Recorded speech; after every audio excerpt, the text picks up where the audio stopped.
Okay, let's go ahead and clear this up. Gen Z did not break the workplace, right? They didn't fracture it. All they did was start to bring voice to the cracks that were actually already in the foundation. Those things that we've started normalizing, the things that we started ignoring because they just became part of our day to day. And they certainly didn't invent this concept of weak management or vague career paths, career ladders, career lattices, or performative productivity, right? Showing up and being present, and then all of a sudden seeming as if they were visible and productive and doing something. They also didn't invent this workplace culture that demands loyalty without reciprocation. But just because they see what's broken does not mean that they're necessarily the authority to fix it. And I think that's where a lot of the rub is coming from in the workplace today between the generations. So today, we're not here to rescue Gen Z. We're not even here to take them off the hook. Instead, what I want is to talk about what they've exposed, to talk about the position or the responsibility that leaders have that they need to consider and what Gen Z still needs to learn about working in today's workplace. Now, welcome to the Generational Edge with Kristina Green. I am Kristina Green, your generational translator in the workplace and in the wild.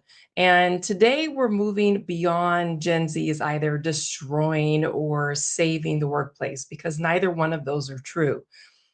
They're exposing the patterns, right? The rest of us have been tolerating for quite some time and forgot to say, hey, we might need to consider a different way. They're also learning how to operate, how to communicate, how to build credibility in the workplace. And yes, they are doing it differently, maybe than other generations, but it's just another opportunity for us all to find alignment on the same page. So now let's get into first about what Gen Z actually is uncovering. What are they exposing? What is making us feel so uneasy about what they're calling out?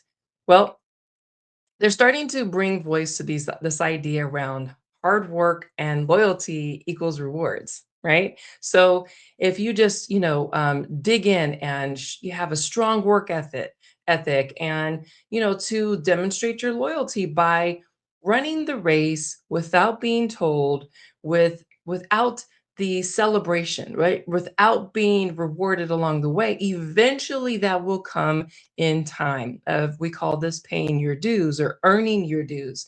Well, they're seeing that and they're calling us out on it because they also too are experiencing the opposite. Here's another one. They're also too exposing visibility versus recognition, right? So how visibility is leading to recognition. That if you are present in a meeting, if you are vocal about your ideas, if you are showing up and singing your own praises, that is supposed to somehow leading to recognition. Now, today, more than ever, people are leaning into how they work best. And remember, not everyone is an extrovert, if you will, and will raise their hand and volunteer, or even just volunteer for initiatives. It doesn't mean that they're not skilled at doing something. It just means that they didn't take the initiative, if you will, to volunteer for that thing. But leaders who are clued in and connected with their teams, they know exactly how to lean in and support their teams, how to delegate and distribute work based on the strengths that are present.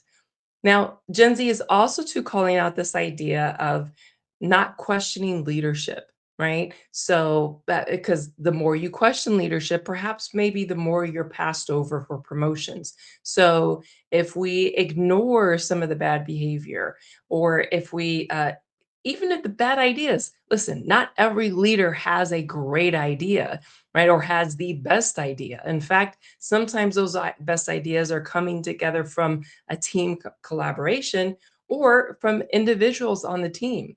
And so when you're willing to go to challenge, right, to provide an opposing view or just another perspective, then somehow that can be perceived as being defensive, right, or defiant. So they're seeing that and they're calling us out on, wait a minute. So if I just stay quiet and don't ask questions or don't challenge my leadership, then that's how I get promoted.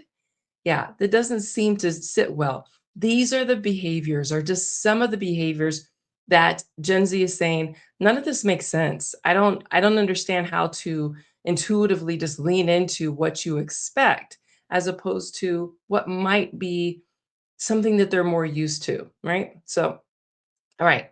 Now, what is causing them to see some of this fracturing is that they've seen layoffs of people who have been highly impactful, right? Let's think of all the layoffs that have been happening over the last 18, 36 months or so. They've seen good people walk out the door, right? They've seen them have decades of experience or even a handful of years of experience and have been good at the job that they were doing. And they've seen them being dismissed. So they're calling that out to say why is this concept of loyalty even a thing? Right? Is it because they started to challenge leadership? Is it because they started asking questions? They're also too seeing that those who have skill are having higher workloads than those who maybe not visibly demonstrating those skills in the workplace, right? That is how you start to advance. And that advancement is not always equal to the amount of work that they're being given. Sometimes that work is going unappreciated or unrecognized. And so they're seeing that also in the workplace. And I know most of us do as well. We see that. We've experienced it. I've experienced it in my career where I have taken on truly more than I probably should have, and I've sat on teams where others were not pulling their weight. It's kind of like the worst group project that we used to do in school, right? Where I take the initiative and I tend to be a leader, and so I will lean into doing and the execution and making sure that things get done. Well, also too, others are maybe not pulling their weight, and some of that had to do with how I showed up, right? So they're also too seeing how employers are demanding or expecting this level of flexibility, but it's not bidirectional, right? It's not they're not giving the flexibility but they're requiring it from you. So using schedules as an example, right? A start and an end time. So in Monday through Friday, 9 to 5 or 8 to 4, whatever it might be, right? Where they might be expecting you, okay, well, we do expect you to take a 5 or 6 o'clock meeting, right? Where there's that expectation, but then there's not also to the reciprocation of how it is that maybe PTO or hours are being extended, right? Can I make up some of those hours or do some of that work when I'm not getting emails all day long, right? So I choose to work on a Saturday morning, right? Can I offload some of my Friday work or just some of my work and move it to another day? Having that flexibility, right? So they're not seeing that. And so they're calling us on it because it seems to be expected one way and not necessarily supported the other. So that leads them to questioning, does paying your dues actually lead to career development, right? Is there a payoff in doing that? There's just a where being present, it's being treated like the proof of productivity, right? Because showing up and being accounted for does not necessarily mean that you're productive. It doesn't even mean that you are good at your job. It just means that you were present.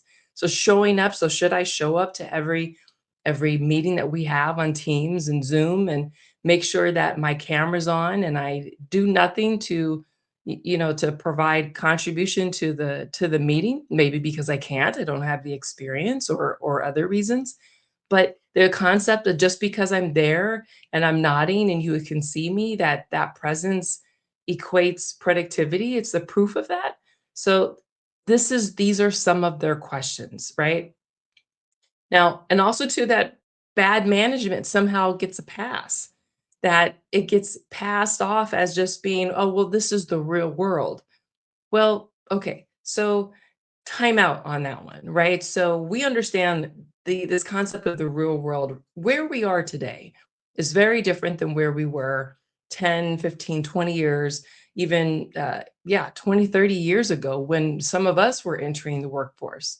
So this concept of real world, right? It's there's not a lot of leniency, or there's really not a lot of wiggle room to make mistakes or to have errors.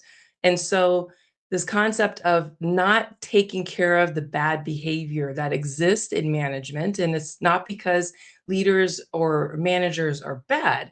Sometimes it's just because they haven't been given the skills or the resources to be their best, right? To reach their highest potential.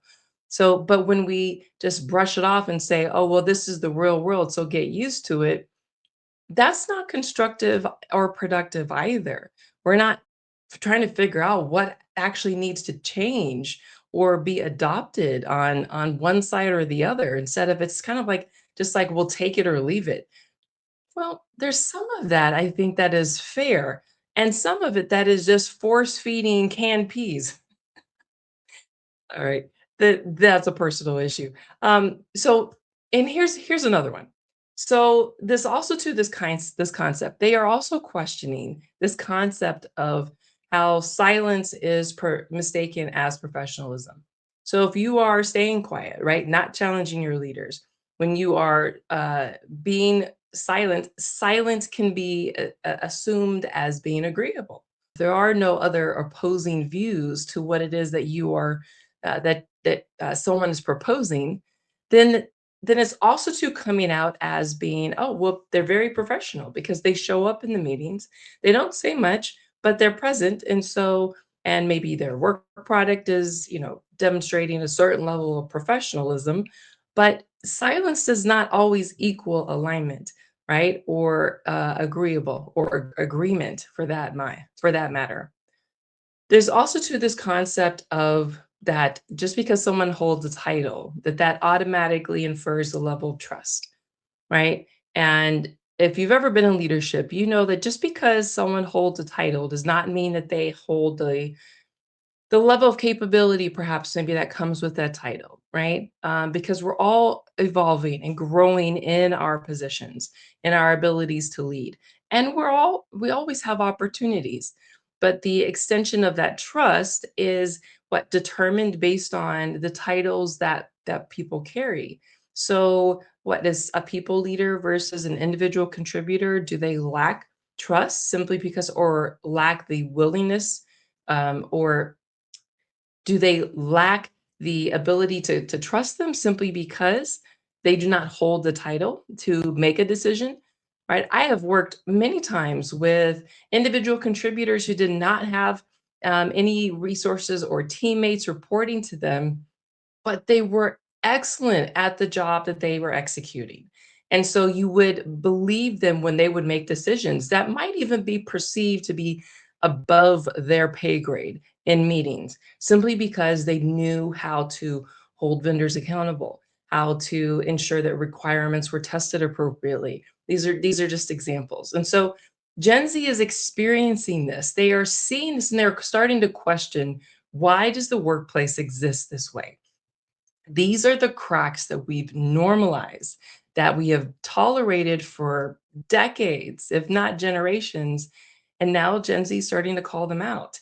They didn't create them, they just exposed them, and that feels uncomfortable, and that's okay. So let's talk a little bit about why working with Gen Z can seem to be frustrating for some. It's definitely understandable, but let's just remember, this is not anything new.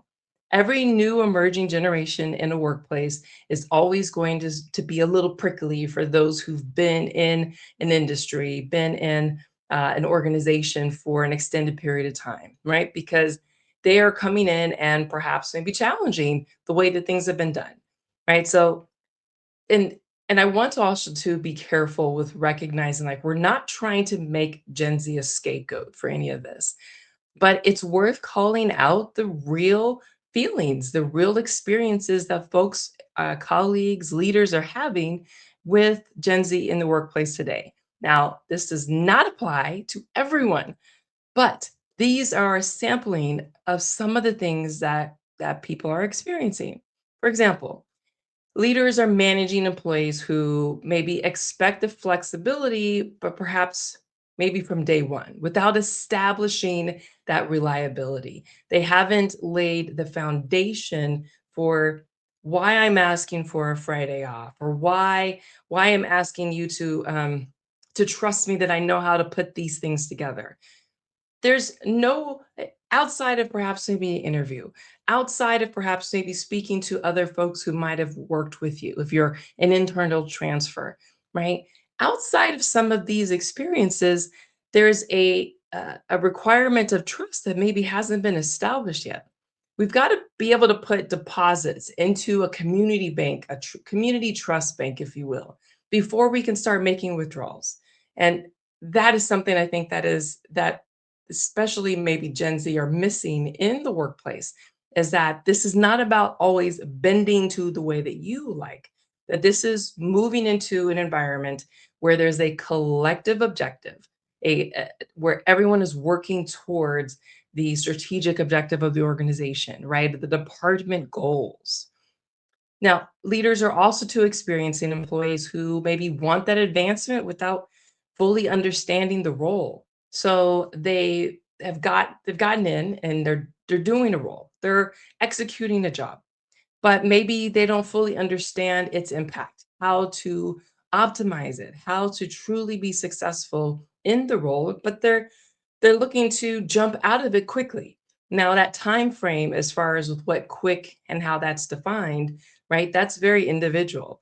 Every generation actually will view that very differently. And perhaps maybe Gen Z is saying, well, listen, if my goal is to get to XYZ, now, what I have found is that Gen Z is typically they don't really care about the titles, but they care about the money that's associated with the titles, right? Because they've got other goals. And it's always career goals. Most of the time, it's just related to I've got other things that I'm trying to do in my life, right? That they are pursuing living as opposed to living to work, right? That's not one of their goals. Leaders are also experiencing this understanding of sometimes there's a miscommunication, right? Or a misinterpretation that correction equals disrespect. Now, listen, hard conversations, honest conversations are a requirement in every workplace. We've got to be able to talk about what's working and what's not, and everything in between. And sometimes that's getting perceived as disrespecting them or not acknowledging or respecting their boundaries or things like that.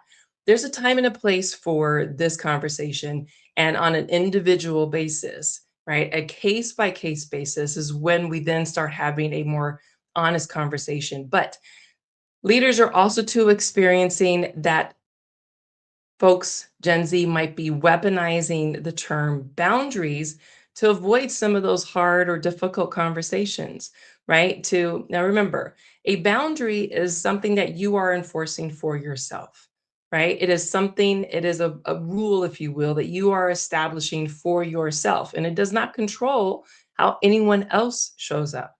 That is a rule. A rule is when you are trying to control the actions of someone else. A boundary is when you are guiding your own actions and behaviors, right? And so leaders are experiencing that there are sometimes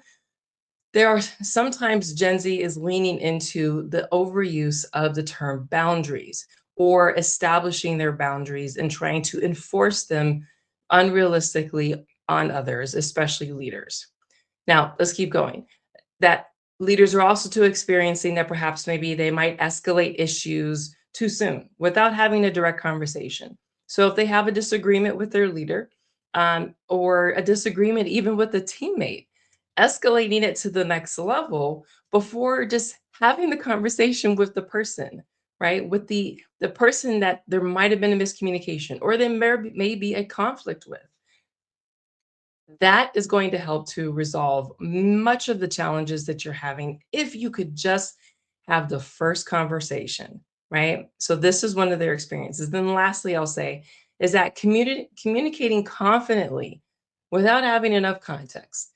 There's something to be said about being confident in what you know, right? So Gen Z, perhaps being more new or emerging in an environment or in an industry, maybe stepping forward with a bit too much confidence, right? You can have confidence in a tool and the things that you know, but also to be willing to hear how others interpret that, right? How that might be taken into account for specifically for your organization, for how work is being done, even for just strategic direction, right? Recommending that we move forward with a particular tool or a process for doing something may not work if you've got regulations that prevent you from doing so, right? So having the confidence and maybe not the context in order to be able to drive the decision making. So, of course, as I said before, this is not a reflection of every single Gen Z employee. That not at all. This is more so just some call of fractures that they're calling out and recognizing. If we pretend like these behaviors don't exist, then that's not going to help anyone to grow. It's not going to help those of us who are experiencing Gen Z and Gen Z in the workplace. It's just not going to help us at all. Gen Z might be right about the problem that they're calling out, but they may not necessarily be correct about how they are responding to it and how they're expecting the organization or even leaders to respond to it. So we all know that there is a difference between confidence and competence, right? So it's understanding it's under having confidence in the work and your capabilities, but having the competence of understanding the broader situation, the connections, the impact of making some of those decisions, right? Or making some of those changes. Now, there's also too a difference between discomfort and harm. We've all been part of difficult conversations, things that we didn't want to hear, maybe feedback about how we could have shown up differently, right? Maybe shown up better. And because not all of us are getting exceeds expectations, if you will, on our performance review. So there's always an opportunity for us to continue to grow. But there's a difference between communicating that, and it might feel a little discomforting to hear it, to say, yeah, I probably could execute, or collaborate better with my teammates. Yeah, that's a little discomfort to hear, but that's not harmful, right? It's not about you as a person. You're not a bad person because you're not collaborating with your team, right? So there's a difference between those two. Now, and also to the difference between boundaries and avoidance, right? So avoiding a conversation simply because you don't want to have a conversation. You would rather just implement and establish a boundary and reinforce a boundary instead of having the conversation, right? So there's nothing wrong with having boundaries, but there is everything wrong when you are avoiding what is right to reinforce in your role because you've executed a boundary, right? And also asking for context and rejecting authority. So just because information came from someone you don't like on the team, right? Or someone you have found to be or not credible for whatever reason you have given them. We also to know that there is a difference between challenging a system and just simply refusing to learn it, right? So adoption of new ways of doing things, even if you don't agree with it, is part of your job, and you have to adopt a workflow, a process, a system, a new tool, even if you don't necessarily agree with it, because when those decisions are made, it's part of the job. It's part of doing the job. You cannot demand psychological safety and refuse every conversation that requires psychological courage. It requires you to have some level of courage to be able to enter into that honest conversation that might be discomforting, right? To hear the feedback, to say, okay, this is where I have opportunity. Let's continue to grow, right? Because even those delivering that message to you also have opportunities to grow. And we have those conversations with our leaders about how we can grow. So now let's get into accountability on both sides.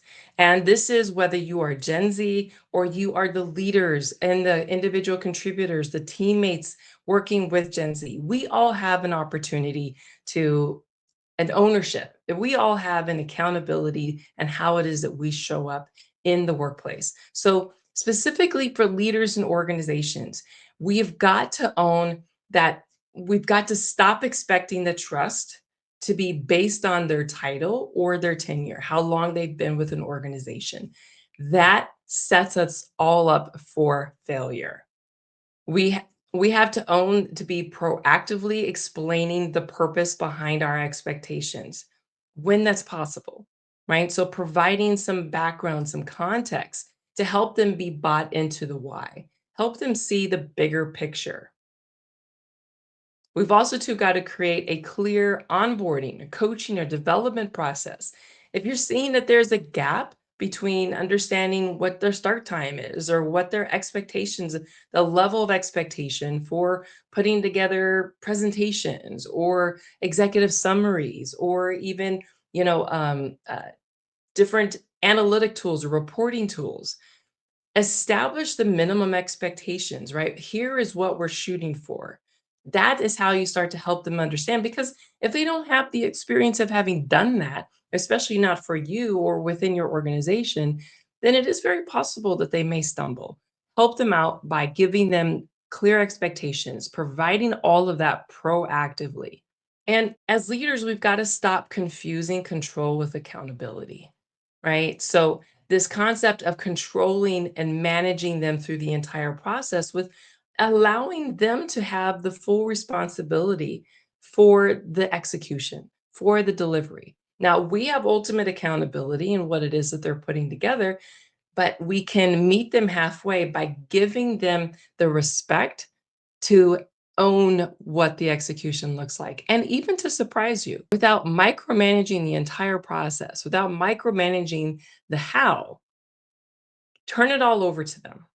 And then lastly, also to making room for questions, right? So when there's an opportunity, let me say, making room for questions and not treating people like they're being defiant simply because they have a question. Simply, and even whether or not it's a valid question, questions bring growth. When you answer questions, they allow people to grow, to have information that they didn't have before, and to also to make them feel safe for even being able to ask the question because one question may lead to other questions that are much bigger that you want to make sure get heard. You want to make sure they get asked.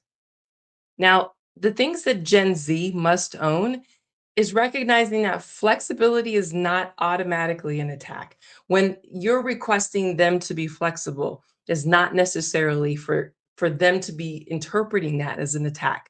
Just because it's this one time I need you to take a meeting that's at 6 p.m., right? Many times in our career, we understand that sometimes the starting end time is an easy example to use where there are times when I have to take a 6:30 a.m. call. It's not what I like. Do I take it all the time? No. But sometimes it cannot be avoided. And that's when you have to be able to be flexible. But that flexibility does not mean that your leadership hates you, that your leadership wants you wants you to be to fail. They actually want you to succeed.